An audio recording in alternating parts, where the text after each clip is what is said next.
जिस पर unlimited politics जारी है, जिसकी हंगामेदार गूंज संसद के मॉनसून सत्र में भी देखने को मिली है। पेगासस पर पॉलिटिक्स नॉनस्टॉप जारी है। केंद्र बीजेपी पर कांग्रेस ने हमला बोला है। लोकतंत्र के चारों स्तंभों पर हमला है, यह कहा है कांग्रेस ने। सुप्रीम कोर्ट से मामले की जांच कांग्रेस ने की है। 22 जुलाई को कांग्रेस हल्ला बोलने की तैयारी में है। राज्यपाल का घेराव किया जाएगा, इसकी तैयारी कांग्रेस ने कर ली है। तो यह कांग्रेस का हमला है, लेकिन हमले पर पलटवार भी जारी है। कांग्रेस के वार पर बीजेपी लगातार पलटवार कर रही है। पेगासस पर बेवजह कांग्रेस हंगामा कर रही है, यह कहना है बीजेपी का। साथ ही बीजेपी की तरफ से यह भी कहा गया है कि राज्यपाल का घेराव बचकानी बात है। पेगासस को लेकर कांग्रेस के पास कोई सबूत नहीं है। भारत की छवि धूमिल करने की कोशिश की जा रही है। यह वार और पलटवार जारी है।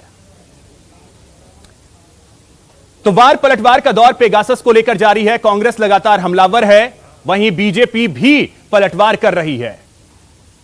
अब इनमें अगर बात की जाए कांग्रेस की, तो पेगासस को लेकर डोटासरा ने केंद्र पर जमकर हमला बोला है। 22 जुलाई को राज्यपाल के घेराव की बात कही गई है, वहीं सुप्रीम कोर्ट से इसकी जांच की मांग की गई है। सरकार ने चारों स्तंभों के ऊपर हमला किया है।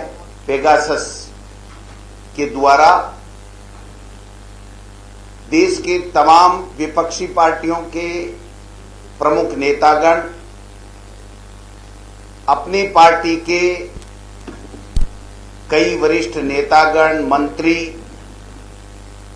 पत्रकार, चीफ जस्टिस ऑफ इंडिया के से जुड़े हुए महिलाओं और कई लोगों के निगरानी करवा करके, फोन हैकिंग करके निजता का हनन किया है, राष्ट्रद्रोह किया है, संविधान के प्रति अपनी ली गई शपथ का दुरुपयोग किया गया है, उसका उल्लंघन किया गया है। सत्ता में बैठे लोग किसी भी वर्ग को बख्श नहीं रहे हैं और हम मांग करते हैं कि सुप्रीम कोर्ट के माध्यम से इसकी जांच कराई जाए।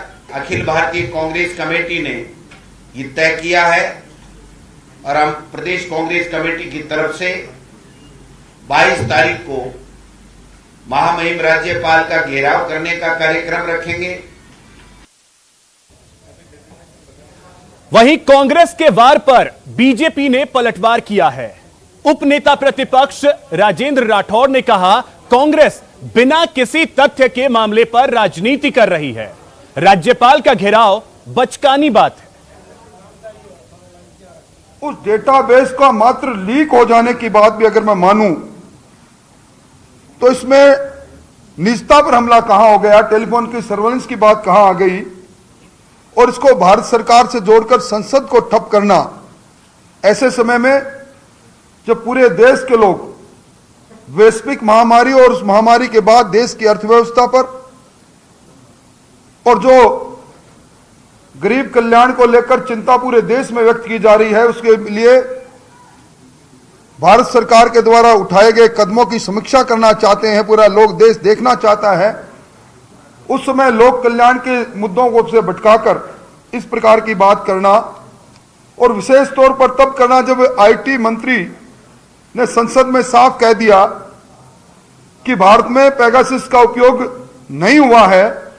मैं समझता हूं कांग्रेस का चाल और चरित्र सामने आ गया है और कांग्रेस पार्टी दिल्ली के अंदर संसद को ठप करके मुद्दों से ध्यान भटकाना चाहती है। कांग्रेस पार्टी नहीं चाहती कि संसद के माध्यम से कोरोना के प्रबंधन और कोरोना के बाद देश की अर्थव्यवस्था और जिन ऊंचाइयों पर अंतर्राष्ट्रीय क्षेत्र में प्रधानमंत्री नरेंद्र मोदी जी की अगुवाई में देश ने छुआ है, उस पर घात और प्रतिघात करके उन धवी को छूमिल करने का यह प्रयास हो रहा है। भारतीय जनता पार्टी इसकी निंदा करती है और मैं इसको कहता हूं कि चाय के प्याले में तूफान पैदा करने का जो कुत्सित प्रयास है, इसका जनता में कोई प्रभाव नहीं पड़ेगा। अब तक संसद के बाहर बयान दे रहे हैं, पर इस पेगासस के बारे में एक भी तथ्य और एक भी सबूत और एक भी साक्ष्य कांग्रेस के कोई नेता प्रस्तुत सदन में नहीं कर पाए, सदन के बाहर नहीं कर पाए। और ये एक षड्यंत्र है जो टूल किट के बाद फिर इस पेगासस के रूप में कांग्रेस पार्टी कर रही है। देखिए, ये पहली सरकार है, राजभवन हमारे संवैधानिक प्रमुख हैं, राजस्थान सरकार के मंत्रिमंडल के हर फैसले की राज्याज्ञा महामहिम राज्यपाल महोदय के हस्ताक्षर से जारी होती है। महामहिम राज्यपाल का राजभवन का घेराव कांग्रेस की हुकूमत करे, मैं समझता हूं इससे ज्यादा बचकाना बात कोई हो नहीं सकती। मैंने आज तक सत्तारूढ़ दल को कभी भी राजभवन का घेराव करते देखा नहीं।